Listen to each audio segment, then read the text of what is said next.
ভাইয়া ভাইয়া, ঈদ তো চলে আসছে, আব্বুকে বলো আমার জন্য নতুন জামা নিয়ে আসতে। না রে ভাই, আমাদের আব্বু আমাদের জন্য আর কোনোদিন জামা কাপড় নিয়ে আসবে না। কেন ভাইয়া?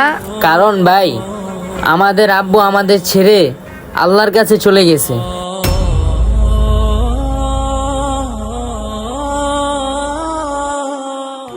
আব্বু, এই ঈদে সবার নতুন জামা আছে, আমার নতুন জামা নেই, আমার জন্য একটা নতুন জামা পাঠাইও।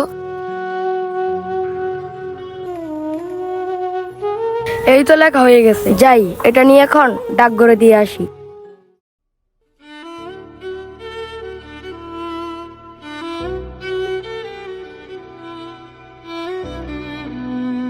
কিরে রোহান, কই যাস?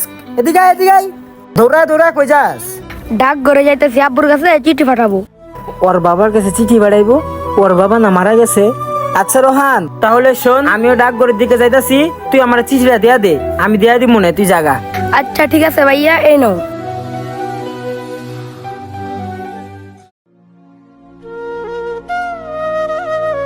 রোহান, আরে রবিন, ওই রোহান, আরে রবিন, কি হয়েছে?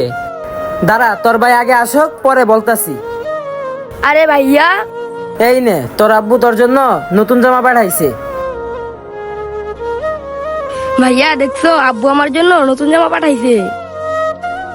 বন্ধুরা, যারা বাবাকে ভালোবাসেন সবাই কমেন্টসে বলে যাবেন আই লাভ বাবা।